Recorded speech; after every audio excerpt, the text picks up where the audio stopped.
In 2009, on an internet forum, a user posted a simple challenge: create a paranormal image. What emerged was a tall, thin, faceless man in a black suit. They called him the Slender Man. He was designed to be creepy. But within 5 years, this digital ghost would escape the screen. 2 12-year-old girls would claim he was real, and they would nearly kill their friend to prove it. This is the story of how an internet meme became a modern myth, and how that myth turned horrifyingly real.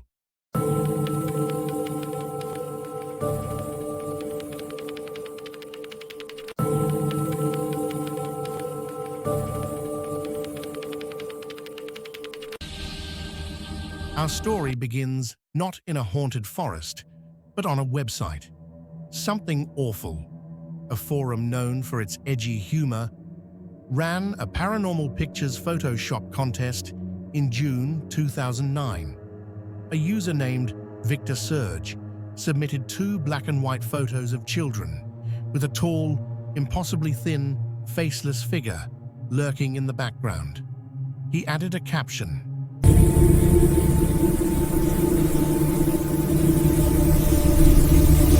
"Didn't want to go, we didn't want to kill them, but its persistent silence and outstretched arms horrified and comforted us." The creature was an instant hit. It was simple, unsettling, and infinitely adaptable. This was the golden age of Creepypasta, user-written horror stories shared online. And the Slender Man was its perfect star. He had no face, no motive, no origin. He was a blank slate for fear. Independent filmmakers on YouTube created found footage series like Marble Hornets, weaving complex, slow-burn narratives. A simple video game, Slender, the 8 pages, made him a mainstream horror icon. He was a collaborative myth, built by thousands. He was fiction. Everyone knew it. Until for some, the line began to blur.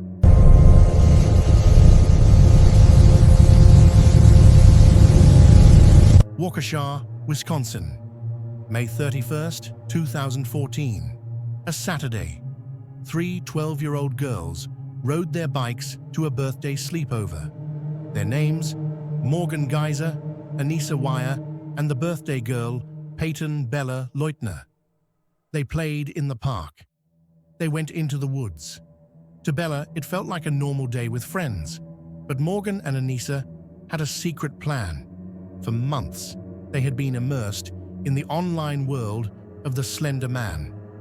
On YouTube, wiki pages, and fan fiction, they learned his lore. He lived in the woods. He stalked children. He could read minds, and he demanded sacrifices. Sound, a faint, distorted whisper, layered under the forest sounds. Morgan and Anissa didn't just find him scary. They had come to believe he was real, and they believed he had chosen them. To become his proxies, his servants, they believed they had to kill someone. They chose Bella. In the woods, they attacked. They stabbed Bella 19 times with a kitchen knife. They left her to die in a ditch, believing the Slender Man would come to collect her. Miraculously, Bella crawled out of the woods to a bike path where a passing cyclist found her. She survived. When police found Morgan and Anissa hours later walking toward the forest where they believed the Slender Man's mansion was hidden, their explanation was chillingly simple. Sound, a tape recorder click, a child's voice filtered, calm. "We did it for him."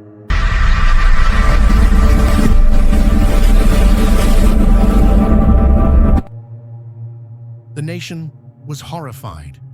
The media descended, struggling to explain how an internet meme could lead to attempted murder. The legal system faced an unprecedented question. Can a fictional character be an accomplice to a crime? The court appointed psychologists. What they found was a complex tragedy. Anissa Wire was diagnosed with a shared psychotic disorder. She was seen as a follower, susceptible to Morgan's stronger beliefs. Morgan Geyser was diagnosed with early-onset schizophrenia. She didn't just believe in the Slender Man, she saw him. She heard his voice. He was as real to her as the trees or the knife. The defense argued they were too mentally ill to understand the reality of their actions. They weren't evil. They were sick, lost in a fantasy that had metastasized into a terrifying reality. The prosecution argued they knew right from wrong. They had planned it. They had hidden the knife. In the end, both girls were found not guilty by reason of mental disease or defect. They were committed to state mental health institutions, not prison, until doctors deemed them no longer a threat. Bella Leutner, the survivor, physically recovered. The psychological scars, of course, remain.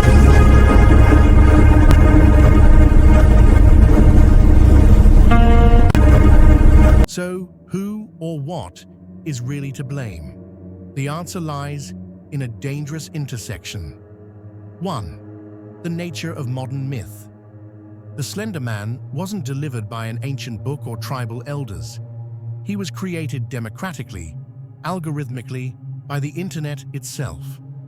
This Folklore 2.0 is immersive, interactive, and feels more owned by its participants. For a vulnerable mind, the barrier to belief is thinner. 2. The adolescent brain.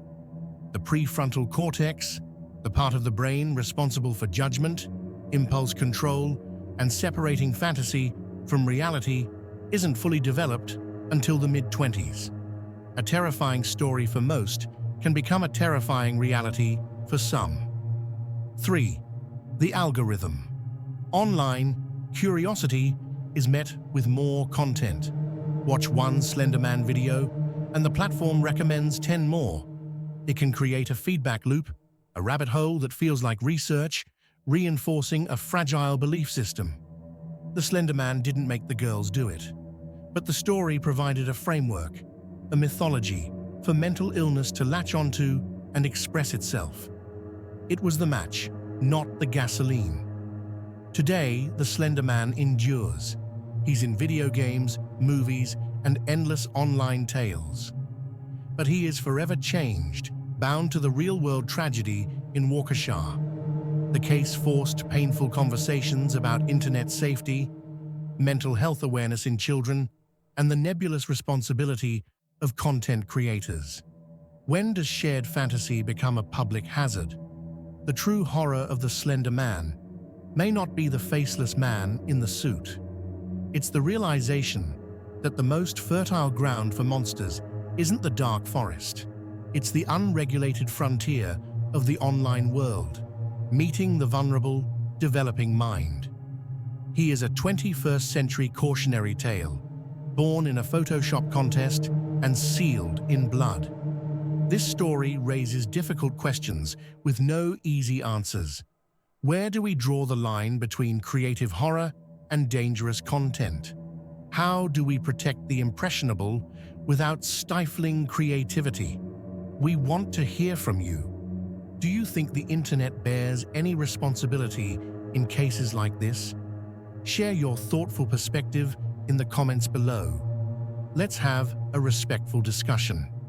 If you're fascinated by the power of modern myths and the psychology behind them, you're in the right place. Subscribe to Mystery Gist TV and hit the bell for more deep dives into the stories that shape our world. Next week, we venture into the desert to investigate one of America's strangest UFO encounters, the Phoenix Lights mystery. Until then, be careful what you read in the dark. Subscribe button, video link, the Phoenix Lights Mass UFO Sighting. Playlist, link, Mystery Deep Dives.